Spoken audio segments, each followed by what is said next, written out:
사랑하는 여러분, 지난 밤도 단잠을 주무셨습니까? 목요일 새 아침이 밝아옵니다.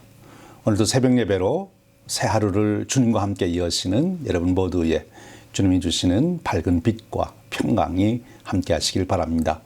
오늘 함께 나눌 은혜의 말씀은 역대상 2장 말씀입니다. 1절에서부터 12절까지 봉독합니다. 이스라엘의 아들은 이러하니 루벤과 시몬과 레위와 유다와 이사갈과 수브론과 단과 요셉과 베냐민과 납달리와 갓과 아셀이더라. 유다의 아들은 에루와 오난과 셀라니, 이 세 사람은 가나안 사람 수아의 딸이 유다에게 낳아준 자요, 유다의 맏아들 에르는 여호와 보시기에 악하였으므로 여호와께서 죽이셨고, 유다의 며느리 다말이 유다에게 베레스와 세레를 낳아주었으니 유다의 아들이 모두 다섯이더라. 베레스의 아들은 헤스론과 하모리요, 세라의 아들은 시므리와 예단과 헤만과 갈골과 다라니, 모두 다섯 사람이요. 갈미의 아들은 아갈이니 그는 질문시킬 물건을 범하여 이스라엘을 괴롭힌 자이며, 예단의 아들은 아사라더라. 헤스론이 낳은 아들은 예라무엘과 람과 글루베라. 람은 아비나답을 낳고 아미나답은 나손을 낳았으니 나손은 유다 자손의 방백이며, 나손은 살마를 낳고 살마는 보아스를 낳고 보아스는 오벳을 낳고 오벳은 이세를 낳고. 이 말씀은 살아계신 하나님께서 사랑하는 자녀들에게 주시는 은혜의 말씀입니다. 아멘. 하나님은 역사 속에 감추어 계신다 하는 말이 있습니다. 역사 속으로 들어가면 우리가 발견하는 것은 사람입니다.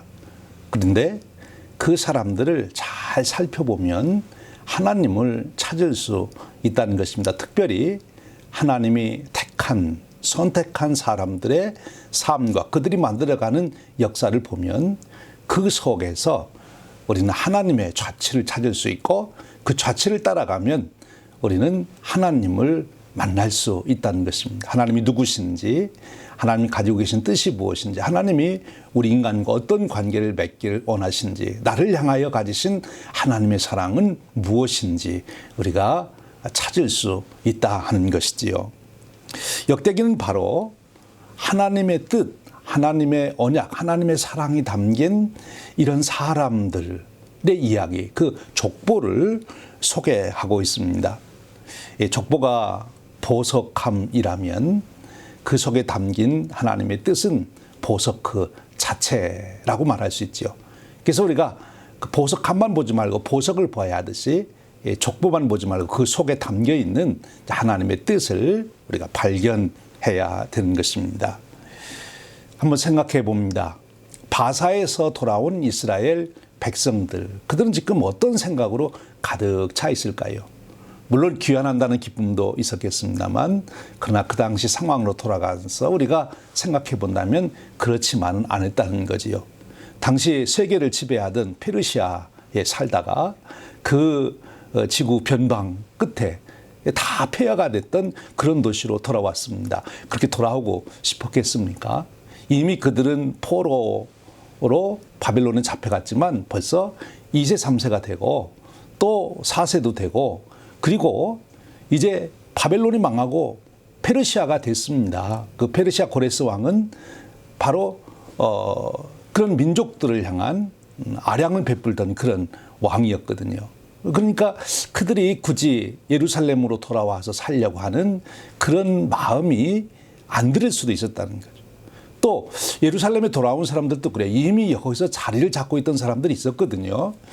그런데 그들과 어울려서 같이 결혼도 하고 이렇게 살면 좋을 텐데, 왜 우리는 성전도 건축해야 되고 나중에는 성벽도 건축해야 되고 힘들게 이 도시를 세우고 나라를 세우느냐고 이렇게 애를 쓰냐, 그냥 살면 안 되는가 하는 질문을 갖고 있었다 하는 것입니다. 성경에 보면 이제 바사의 고레스 왕의 칙령으로 이스라엘 백성들이 귀환한 것은 하나님의 뜻이다. 예레미야 선지자가 말씀하셨던 70년 후에 돌아온다는 것이 성취된 것이다. 그렇게 해석을 해 줍니다만, 또 그것이 옳은 말씀입니다만, 그러나 그 당시 사람들이 그것을 그렇게 쉽게 받아들인 것은 아니라 하는 것입니다. 그들도 많은 고뇌 속에서 그들이 이 신앙을 성립, 정립, 세워갔던 것을 보게 됩니다.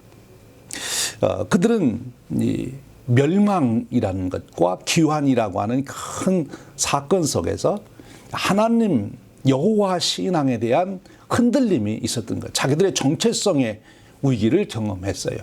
과연 우리들이 여호와의 백성으로 살아간다는 것이 무슨 의미가 있는가? 차라리 바벨론 신을 따라가고 페르시아의 신을 따라가고 이 주위에 있는 그런 신들을 따라가지 이미 망해버린 신 아닙니까? 유다가 망했다는 것은 여호와 신이 망했다는 것일 수도 있는데 말이에요. 왜 여호와 신앙을 우리가 지키고 다시 그 신앙을 세워가야 되느냐? 왜 우리가 하나님의 백성으로 살아야 되느냐? 그런 질문이 끊임없이 일어났다는 거예요. 근데 바로 그런 자들에게 지금 역대기는 에스라는 이 족보 이야기를 해주고 있는 것입니다. 족보 이야기. 이 족보 속에서 하나님을 만나라 하는 것이지요. 이제 이스라엘 백성들이 여호와 신앙을 다시 찾아서 그 신앙을 회복하고 그 신앙을 근간으로 이제 나라를 세워가는 거죠. 지금 이스라엘, 귀환한 이스라엘 백성들에게는 본질적으로는 하나님의 백성으로서 세워지는 것이고요. 외적으로는 그들이 하나의 독립국가를 세워가는 것입니다. 근데 여러분, 나라를 세운다는 것이 쉬운 일입니까? 그런데 그런 고뇌 속에서 지금 에스라는 이 족보를 통하여 그들이 하나님을 만날 수 있도록, 하나님의 뜻이 무엇인지를 발견할 수 있도록, 그 속에서 자기 존재가 누군지, 그리고 자기들이 어떻게 살아가야 되는지 확고하게 세울 수 있도록, 즉 여호와 신앙 속에 그들이 살아갈 수 있도록 이 족보를 소개해주고 있다 하는 것입니다. 우리가 성경을 읽어보면 참 재밌는 것은요, 오늘 우리가 가지고 있는 성경은 말라기 다음에 마태복음이 나오잖아요. 근데 원래 유대인들이 가지고 있는 히브리어 성경은 그 제일 마지막이 역대기입니다. 말라기가 아닙니다. 그러니까 이 마태복음을 쓴 복음서 기자는 구약 성경과 바로 이어지는 역대기의 그 족보 얘기가 이어지는 그 족보를 그대로 인용해서 마태복음을 시작하잖아요. 너무나 자연스럽게 역대기의 그 족보를 통해서 하나님께서 나타나서 역사하셨는데 바로 그 역사는 예수 그리스도를 향한 것이었다 하는 것을 바로 연결시키게 됩니다. 참 놀라운 것이지요. 예, 그렇습니다. 이제 우리가 다시 오늘 역대기로 돌아와 보면 지금 역대기의 족보는 아담부터 시작을 합니다. 그리고 이스라엘의 그 포로에서의 귀환에서 돌아온 사람들과 그 족보를 연결시키죠. 그러니까 이 역대기는 이 족보를 통해서 지금 예루살렘으로 다시 성전을 건축하고 나라를 세우기 위해서 귀환한 그들이 아담부터 이어진, 그리고 아브라함으로, 그리고 야곱 이스라엘로, 그리고 다윗으로 이어진 그 하나님의 언약의 역사가 이루어지는 그 백성으로 연결시키는 그런 역할을 했다, 이렇게 볼 수 있습니다. 우리가 역대상 1장에서 아담에서 아브라함까지, 그리고 아브라함에서 이삭까지, 그리고 이삭의 아들인 에서의 족보까지의 이야기를 우리가 보았습니다. 여기에서는 바로 이스라엘의 후손, 즉 야곱의 후손이 이제 온 민족의 중심이고 역사의 중심이고 그렇다고 하는 것에 대한 서론을 열어준 거예요. 그리고 2장부터는 본격적으로 이제 야곱, 즉 이스라엘의 자손들의 얘기를, 족보를 소개하고 있습니다. 사실 당시 상황으로 보면 자기들 스스로 볼 때 자기들은 정말 초라하기 그지없는 백성이거든요. 나라가 망해서 이제 다른 나라의 포로로 잡혀 살다가 겨우 이제 자기 힘도 아닌 바사의 고레스 왕의 칙령으로 돌아왔단 말이에요. 그런 처지에서 자기들이 세계 중심이라고 정말 말할 수 있는가? 정말 세계를, 우주 만물을 창조하신 하나님이 자기들의 하나님이라고 그렇게 주장할 수 있는가? 그런 자들에게 지금 말씀하시는 겁니다. 지금 1장에서는 바로 이와 같이 서론적인 이제 야곱 즉 이스라엘의 자손들의 그 정체성을 회복시키기 위한 서론적인 족보 소개를 하고 그리고 이제 2장으로 넘어오게 됩니다. 그 2장은 셋으로 구분이 돼요. 1절에서 17절 여기는 이스라엘 즉 야곱부터 시작해서 다윗의 계보가 이렇게 기록되고요.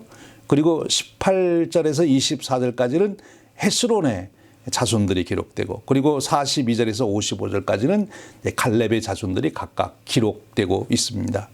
이 역사 안에서 우리가 교훈을 함께 찾아보고자 합니다.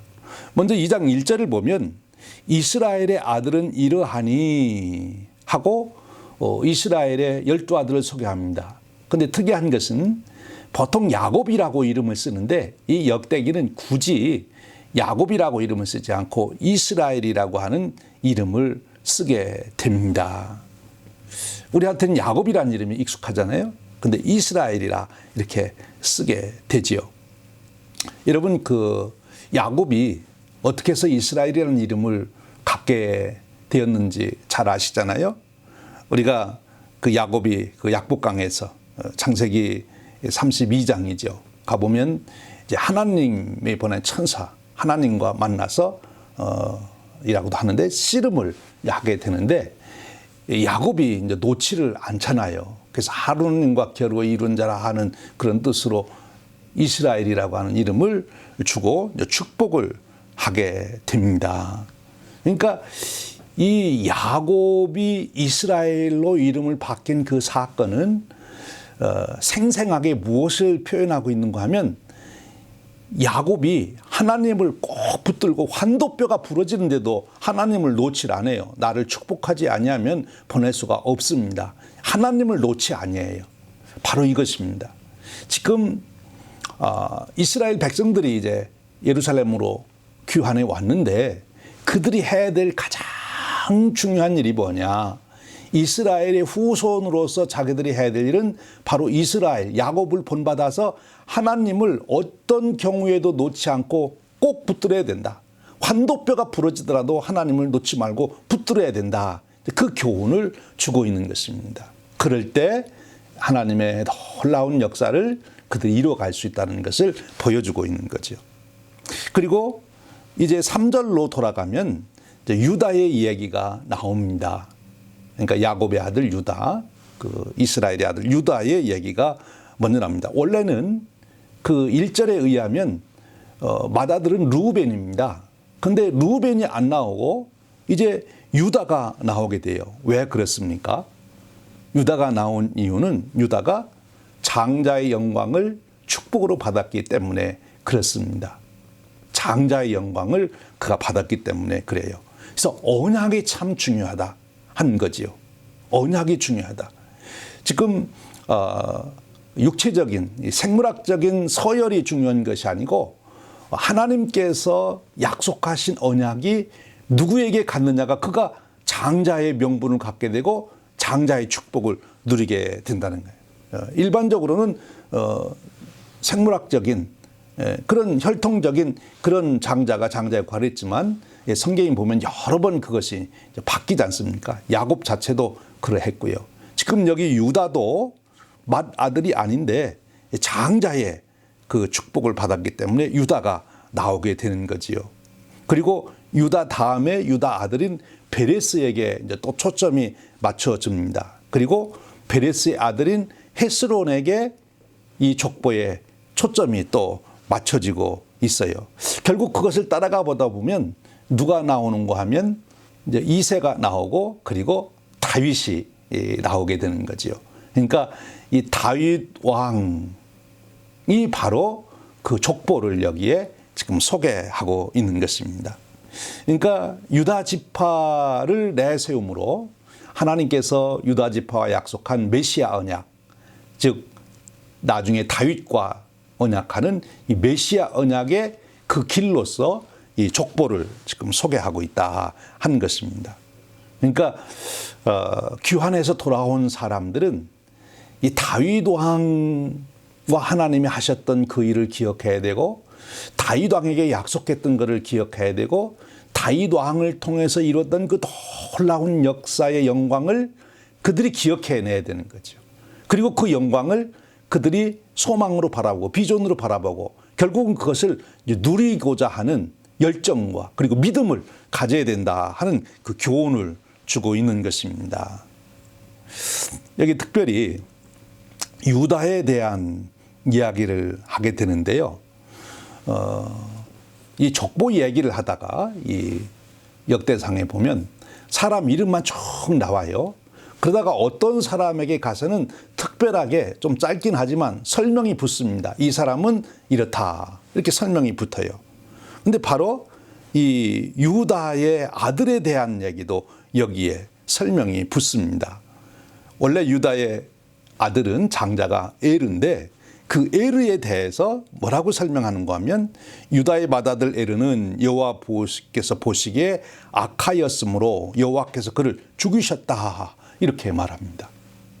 그리고 그 다음에 오난이 나오는데 오난도 죽이셨다. 그렇게 나와요. 이 이야기를 왜 이 족보 속에 빼놓지 않고 이 역대기사가 우리 에스라는 기록했을까 하는 것입니다. 그것은 하나님의 백성으로서 즉 귀환한 이스라엘 백성들이 지금 무엇을 중요하게 여겨야 되느냐 하는 것을 일깨워 주는 거예요. 지금 여기 에르나 아니면 오난이 잘못한 것이 무엇입니까? 그것은 그들이 하나님께서 세워주셨던 규례, 오난 같은 경우는 에르는 무슨 잘못했는지는 나와 있지 않지만 죽은 것으로 봐서 정말 큰 잘못했고요. 또 오난의 경우는 구체적인 게 창세기 38장에 가면 나오지요. 오난이 그 결혼이라고 하는 그런 제도를 하나님이 만들어 주셨는데 그 하나님의 규례를 의도적으로 이 오난이 어기잖아요. 그래서 하나님이 그를 악하게 생각하고 그를 이제 죽이셨다 하는 겁니다. 그래서 이 에르와 오난이 죽게 되는데 하나님의 규례를 의도적으로 지키지 아니하면 이와 같이 된다 하는 것을 보여준 거예요. 그리고 거기 이어지는 베레스는 다말이라고 하는 여인을 통해서 유다가 얻지 않습니까? 근데 다말이 누굽니까? 원래는 유다의 며느리잖아요. 에르의 부인. 근데 우리가 참 그 얘기를 읽으면 오늘 읽기도 입에 올리기도 민망한 그런 부적절한 관계가 거기 나오는데 그 일을 통해서 지금 베레스가 태어나게 된단 말이에요.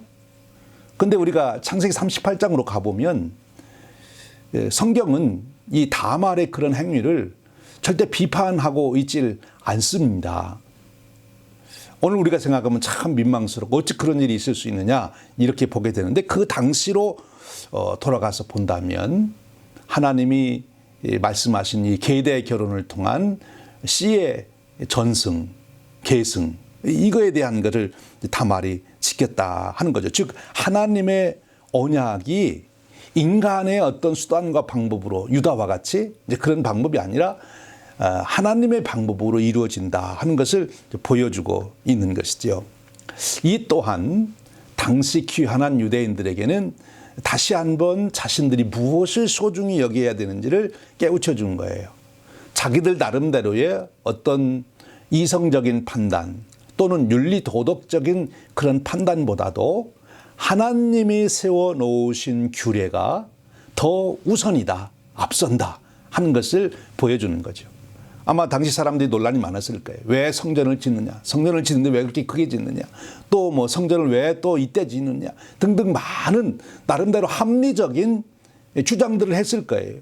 그런데 지금 이 역대기사가 에스라는 하나님께서 주신 규례는 우리의 이성적인 합리성을 가지고 따질 것도 아니고 심지어는 윤리도덕적인 것으로 따질 것도 아니고 하나님께서 주신 규례는 우선이다. 그것을 우리가 지켜야 되는 것이다. 그것이 하나님의 백성된 도리임을 지금 말씀해 주시고 있는 거예요. 오늘 우리도 이 말씀을 생각해야 됩니다. 세상 사람들이 어떻게 생각하냐, 세상 법정이 어떻게 판결을 내리느냐, 그거 가지고 우리가 우리의 삶의 좌표로, 우리의 삶의 표준으로 삼는 것이 아니라 하나님 말씀이 뭐라고 했느냐 하는 거예요. 하나님 말씀이 뭐라고 했느냐. 거기에 우리의 삶의 근거를 두고 거기서 우리가 정체성을 찾는 것. 그것이 그리스도인이다 하는 것입니다. 이제 5절 이하에 보면 이 베레스 후손에 대한 얘기가 쭉 나오는데 2장 7절에 가보면 이런 얘기가 나와요. 갈멜의 아들 아갈이니 그는 질면시킬 물건을 범하여 이스라엘을 괴롭힌 자이며, 여기 갈멜의 아들 아갈은 누군가 하면 우리가 잘 알죠. 여리고성 정복했을 때 그리고 그 다음 아이성 정복하려다가 이스라엘이 대패를 하잖아요. 그 큰 여리고성은 쉽게 정복했는데 그 작은 아이성은 정복하지 못하고 그냥 대패를 하게 된 그 이유가 뭔 거면 아간 때문이거든요. 여기 아갈은 바로 그 아간을 말하는 것입니다. 그래서 지금 이스라엘 백성들도 이 같이 지금 함께 힘을 합해서 같이 헌금도 하고 같이 노역 봉사도 해야 되고 같이 그렇게 해야 성전도 짓고 지금 성벽도 쌓을 텐데 다들 자기 참심만 있어가지고 살살 뒤로 빼고 같이 헌금을 해야 되는데 안 하고 뒤로 빼고 다 자기 탐심 때문에 그렇게 되면 결국 성전 건축과 성벽 건축, 나라를 세우는 일을 할 수가 없어요.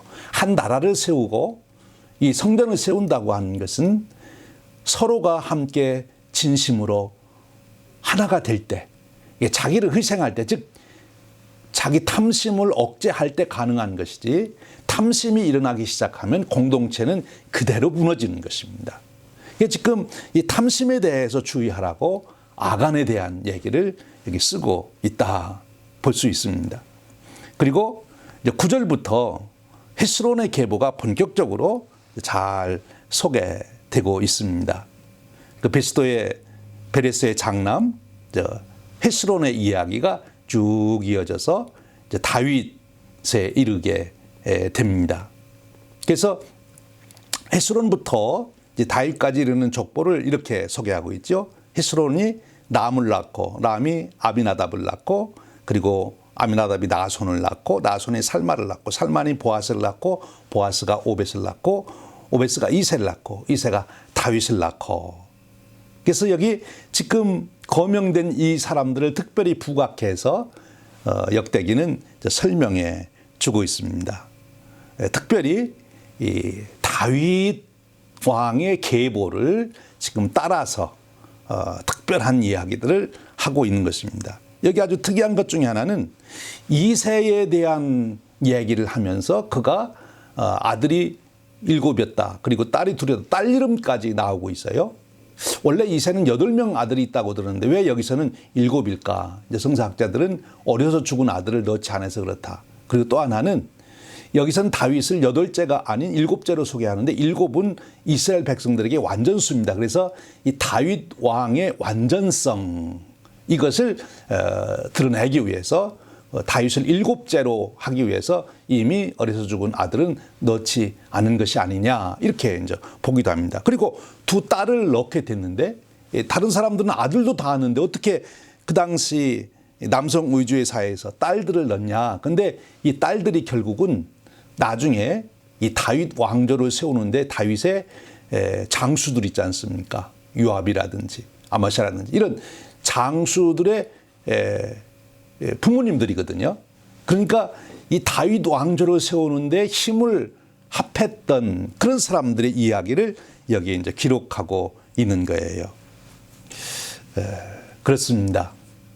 하나님께서 지금 이 족보를 통해서 하나님의 언약이 어떻게 성취되어 왔는가, 그래서 다윗 왕 때에 어떻게 그것이 꽃을 피우게 됐는가를 보여주면서 이제 기환한 이스라엘 백성들도 바로 그 후손으로서 그런 언약을 붙들고 살아가야 되며 그런 언약의 성취를 이루어야 되며 또 그렇게 이룰 것이다.